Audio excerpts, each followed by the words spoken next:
गरीब भाई की अमीर बहन।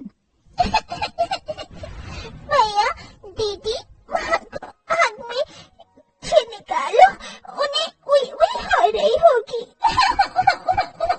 महेश की आंखों के सामने दूध करके उसकी माँ की चिता जल रही है। अपनी माँ की जलती चिता को देखकर महेश का मन चीख चीख कर रोने को कर रहा है, मगर अपने तीनों बहनों की सूरत देखकर वो शांत खड़ा है। तभी रामू दुख जताते हुए कहता है, अरे बाप तो पहले ही दारू पीकर स्वर्ग सिधार गया, आज माँ भी मर गई।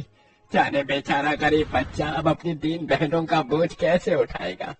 मुझे तो इसकी हालत देखकर बड़ा दुख लग रहा है, पता नहीं क्या खिलाएगा इन्हें।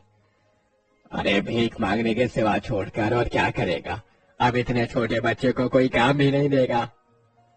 लोगों की तरह तरह की बातें सुनकर और माँ की मौत का दुख झेलकर 12 साल के महेश का मन किसी काठ सा मजबूत हो गया था। उसने अपनी आंखों से बहते आंसू पोंछे और कहा, ना मैं भीख मांगूंगा, ना मैं अपनी बहनों की भीख मांगने दूंगा। मैं मेहनत करके कमाऊंगा। आप लोगों मेरे दुख में आए, बड़ी मेहरबानी। अब चले जाइए। महेश समझ गया था कि इस दुनिया में हर किसी को अपनी मदद खुद ही करनी पड़ती है। महेश 6 महीने की नंदिनी को गोद में लिए अपनी बाकी 2 छोटी बहनों योगिता और प्राची के साथ अपनी टूटी फूटी झोपड़ी में आ गया। तभी 5 साल की प्राची ने भूख जताई। भैया भूख लगती है, खाना चाहिए, मैं तो मर गई, अब हमको खाना बना कर कौन खिलाएगा। अपनी गरीब बहन की बात सुनकर महेश की आंखों में आंसू की बदरा बरस गई। अरे छुटकी, तेरा भैया है, मैं बनाऊंगा खाना। फिर जैसे वो राशन के डिब्बे में देखता है तो बस थोड़े से चावल रखे होते हैं। महेश चूल्हे का धुआं सहकर गीले चावल बनाने लगा और दोनों बहनें योगिता और प्राची नंदिनी को गोद में लिए टकटकी लगाई चूल्हे की ओर देखती रही। तभी महेश का हाथ जल गया। माँ, क्या हुआ भैया, आप ठीक तो हो? योगिता को अपने गरीब भाई से बहुत लगाव था। हाँ बहन, मैं ठीक हूँ।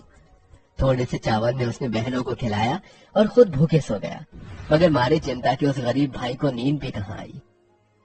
आज थोड़े चावल थे तो दिन कट गया, मगर मुझे काम ढूंढना होगा।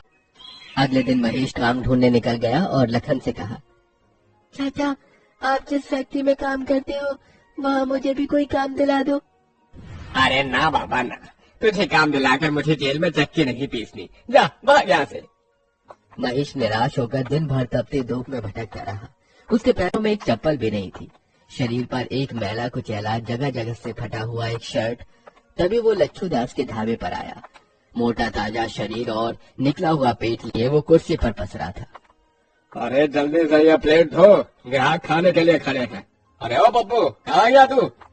तभी महेश तवाक से बोला, सेठ जी, मैं सारी प्लेट धो दूंगा, काम की बहुत जरूरत है मुझे, दया करके काम दे दीजिए। इस दुनिया में गरीब का फायदा हर कोई उठाता है। लच्छू ने भी महेश की मजबूरी देखकर कहा, देख बच्चे, तुझे दिन भर प्लेट धोना होगा और उसके बदले मैं तुझे 50 रुपए ही दूंगा। अरे आप जो देंगे मुझे मंजूर है।